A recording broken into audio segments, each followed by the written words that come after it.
In New Orleans Friday, the second worst plane crash in the nation's history. There are 149 known dead. The figure could go higher. There is other news to be reported, and we will report it. Happily, it is not all bad. This is Overnight for the weekend.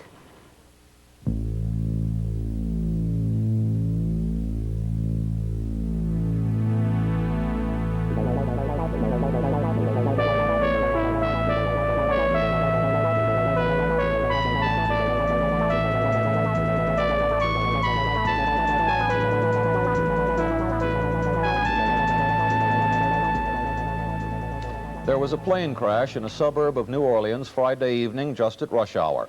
It is the second worst plane crash in the country's history. Everyone on the plane, 145 people, and at least 4 people on the ground were killed, and that figure could go higher. The plane was Pan Am's Flight 759, scheduled from Miami to New Orleans, to Las Vegas, and San Diego. Most of those on the plane had boarded in Miami, and all but a handful would have gotten off in Las Vegas. Flight 759 had taken off from New Orleans Airport only 2 minutes before. It crashed, exploded, and burned in a residential area. At least 8 homes were destroyed, crushed, blown apart, or burned. It was in that rubble that searchers found an 18-month-old baby girl, burned but alive, the only known survivor. Her mother and sister were killed. The search for other victims resumes Saturday morning. Any big air crash is a national tragedy, but it's much more than that to the people of New Orleans. The Mideast recedes, congressional sex scandals and strikes and tax proposals. Everything is forgotten for the present, as all attention is focused on this terrible crash, which seems to us good reason to step back and let the reporters of WDSU-TV in New Orleans tell the story from here. What happened in their backyard. Gifford at this time is standing by in the crash site in Kenner, where rescue workers are still searching for the victims that may remain from that crash on the ground. Alec? Rescue workers are sifting through the wreckage of the homes, and it is total devastation back there. Homes totally wiped out by the jetliner as it came down. We're at a command post about 2 blocks away from the scene of the crash, about a mile east of New Orleans International Airport, where the plane went down about 5 or 6 hours ago. Sheriff Harry Lee is back there directing part of the rescue operation. What's it like, Sheriff Lee? Well, it was a while before we controlled the fire. They were very much concerned. The Kenner Fire Department was in charge. Up until the fire was secured, there was about 40,000 pounds of fuel still on board. So we couldn't commence the rescue operation until the fire department gave us the okay. Very fortunate, I don't know if you already heard or not, they recovered a baby. It looked like she was about 18 months or 2 years Yes, old. as a matter of fact, we do know that. We'll have pictures of that scene later in the newscast. She was there, but it appears that as of this hour, when we just left there 10 minutes ago, there seemed to we've recovered about 80 bodies so far. 80 bodies have been recovered so far. Yeah. Sheriff, what's the situation for the rest of the night now?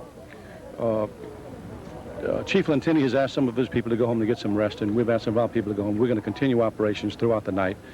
The Pan Am officials just arrived right before you did from New York.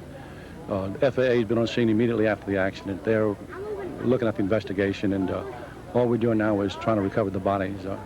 Is there any reason to believe there may be survivors like that baby boy or baby girl in there? No, I think that was a miracle. It's the whole area is cleared out and wiped out, and there was one particular area, we don't know why, there was about 20 bodies in one location.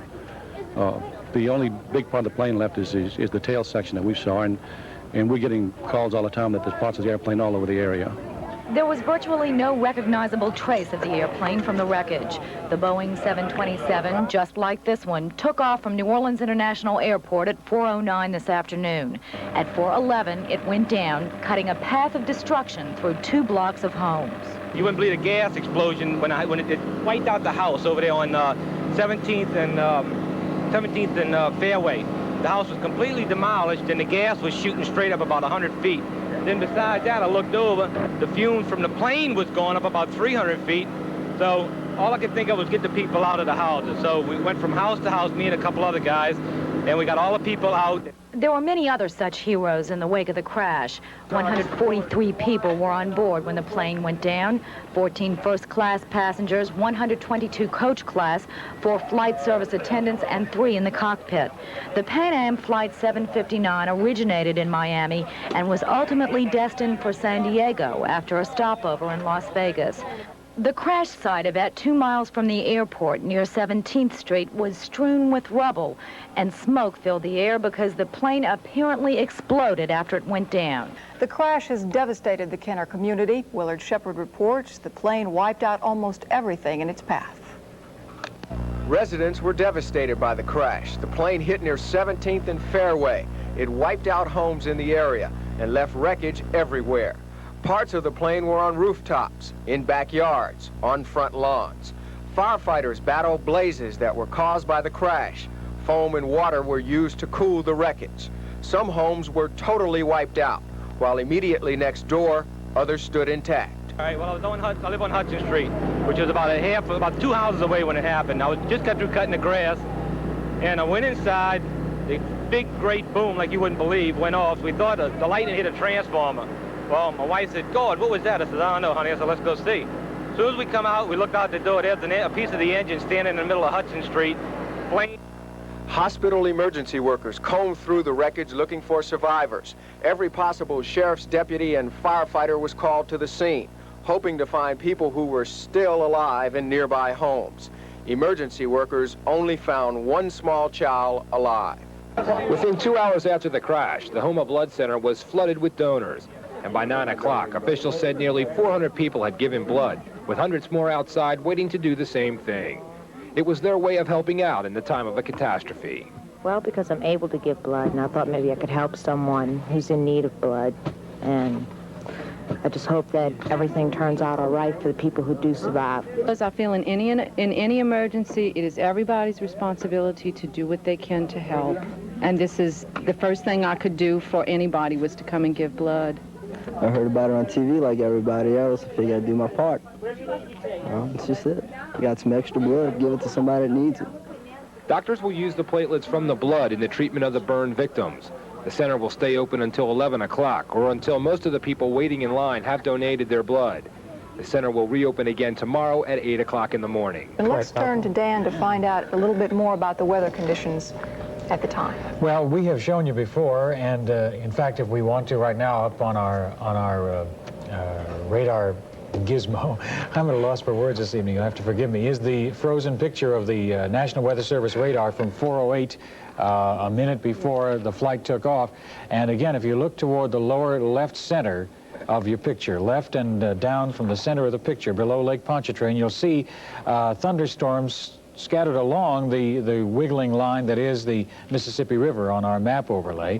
And there you will see south and west of the causeway, the straight blue line across the lake, south and west of that, right next to the river, you'll see a yellow echo with a dot in the middle. And that would fit the description that you just got of a thunderstorm south, riverside of the airport, near the Huey Long Bridge at about 3:30, drifting slowly north or northeast, which would put it just south of the airport or near the airport, if not over it, at about 4:08 when this image was taken. And remember that it is a minute after this image was taken that we're told the plane took off. At least at the 4 o'clock reading, and we have the report in our computer from the airport, they reported obviously poor conditions with rain showers, haze, and low restricted visibility. Whether or not at the exact moment that that flight was lifting off, that thunderstorm was in its path is hard to say. Whether those rain showers reported at 4 were a developing thunderstorm which had developed into a stronger storm 8 minutes later is impossible to say.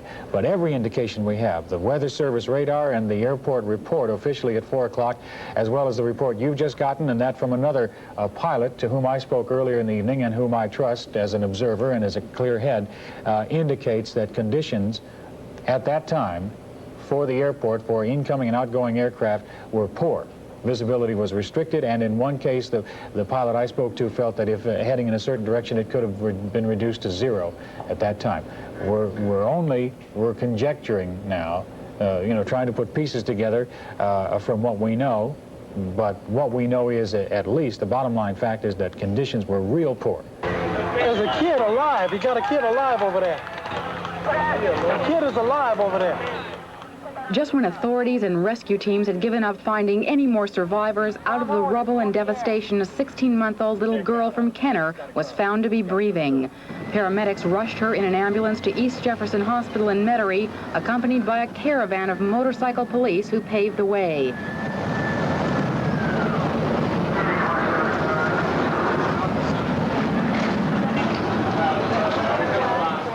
Upon arrival at the emergency room, doctors whisked little Melissa Trahan into the burn ward, where doctors pronounced her to be in stable condition with nothing more than second-degree burns to her toes and left fingers. Leslie Carday, News Center 6. There is more on the plane crash, more about WDSU TV's coverage in just a moment.